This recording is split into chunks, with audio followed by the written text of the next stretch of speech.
Well, for those of you who were wondering whether Roger Federer is a human or a cyborg, I think today's match against Benoit Paire proves that he is in fact human and he does have off days. I want to break down this exciting match for you. I also want to talk about the possible reasons why Roger Federer could have been having an off day. And finally, I want to talk about the developments over at Queen's Club. And since Benoit Paire was playing fairly well today, in his honor, I want to turn up the collar, as Benoit Paire does. So that's the agenda. Subscribe to the channel, give the video a thumbs up. This is Tennis Talk Daily.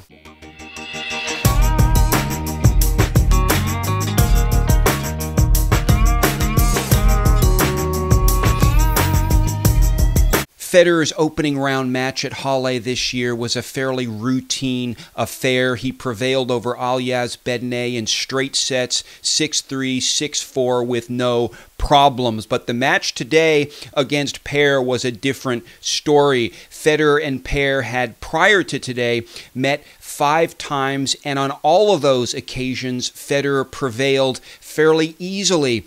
They'd only gone to 1 tiebreak in those matches, and Paire had never taken a set off of Federer until today. The final score of the match today was 6-3, 3-6, 7-6. The decider went to a tiebreak, and it was a real nail-biter. On the whole, Federer was serving fine today, but he was clearly having an off day otherwise. His ground strokes were just not working very well. He was netting an incredible number of backhands. Well, notwithstanding that, he was able to take the first set. The turning point in the first set came in the 8th game with Paire serving at 3-4. Federer brought it to deuce with a masterful forehand down the line, and then errors from Paire produced the break. Then Federer held his own service easily to take the set 6-3. Paire was not serving well in the first set, only landing 48% of his first serves, compared to Federer, who was landing 77% of his first serves, winning 74% of his first serve points, and winning 57% of his second serve points. Well, under ordinary circumstances, the first set win would have given Federer some momentum, and Federer would have steamrolled through the rest of the match for a straight set win. And that looked like it could happen in the first game of the second set when Federer got a break point on Paire's serve, but he was unable to convert it. And then in the next game, Paire broke Federer based on a couple of Federer errors. And then in the 4th game, broke Federer again. Federer did break back and then held his own serve at love, but could not fight off Paire, who took the first set 6-3. The third set did go to a tiebreaker. Federer was applying a lot of pressure to the Paire serve during the course of the set, but couldn't quite get the break. At 5-6 with Paire serving, Federer had 2 match points, but Paire saved both of them with effective down-the-middle serving. Going into the tiebreak, it seemed like Federer had the advantage based on the dynamic that was evident over the course of the third set. But after an exchange of mini breaks, Paire was able to get to 2 match points. Federer saved them both and was playing fairly well, but ultimately it was errors from Paire that gave Federer the tiebreaker and the match. Paire had a lot of unforced errors in this match. He had 44 unforced errors compared to Federer's 25, but he was also hitting a lot more winners than Federer was. He hit 59 winners compared to Federer's 42. In all, this was an off day for Federer, folks. At one point, Federer was taking a lot of time in the changeover. Paire was waiting for Federer on the court while Federer was taking a few sips of his drink, which is very unlike Federer. He's usually the one waiting on the court for the other player to come. Well, it was just not a very good day for Roger Federer. And one question is, why? Why wasn't it a good day? And I think there were a couple of factors at play. One factor, I believe, is the whole Nike thing.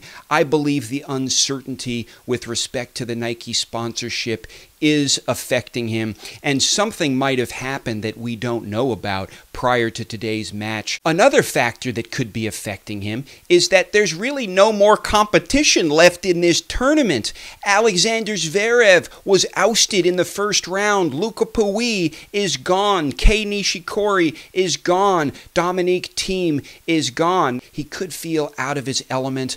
All of the ranked players are over at Queen's Club. He's really the only sort of name player left in this tournament, and he also might be anticipating his critics, who could argue in the event that he does win the title that it was not a legitimate win and that this was an easy ride for him with no real competition. Now that dovetails on another factor that could be affecting Federer psychologically. When Federer retook the world #1 from Rafael Nadal last week at Stuttgart, the Fed haters came out in droves, arguing that he had not legitimately achieved world #1, but rather that he was a vulture swooping into this 250 level tournament where there was no real competition. It's an absurd claim, to be sure, for a few reasons. The first is that Federer played Stuttgart last year when he had no reasonable chance of becoming the world #1. He also played it the year before. He's doing nothing different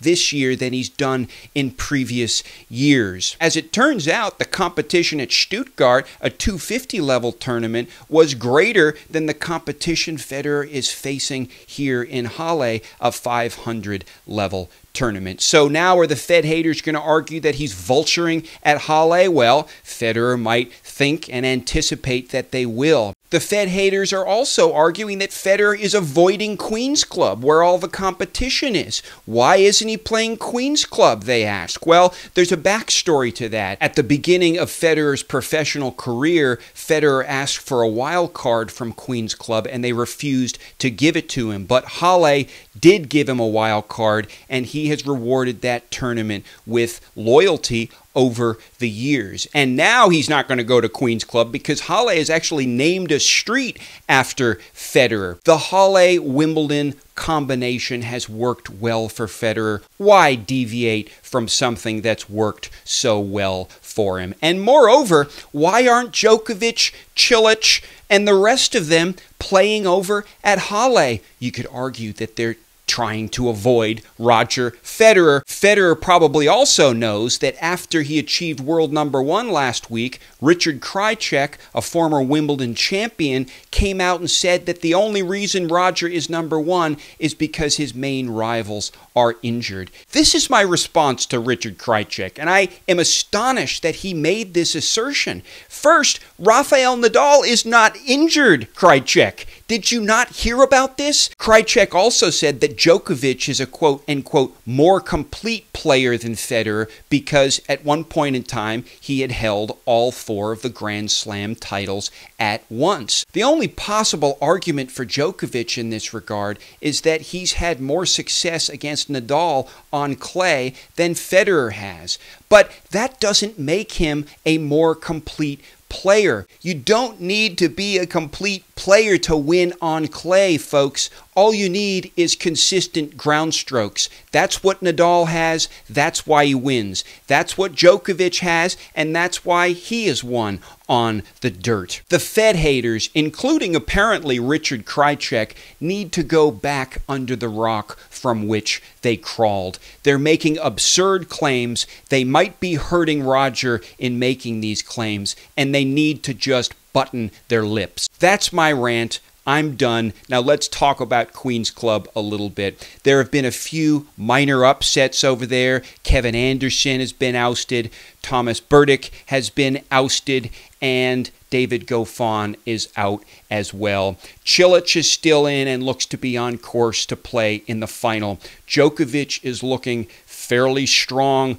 His win over John Millman in the first round was clean, but didn't really show too much since Millman doesn't pose a big threat. But his win over Dimitrov today was very convincing, even as Dimitrov wasn't playing so well. I think Djokovic stands a very good chance of getting into the final at Queen's Club for the first time since 2008. He's never won the tournament. The big test will be, what can he do in the final?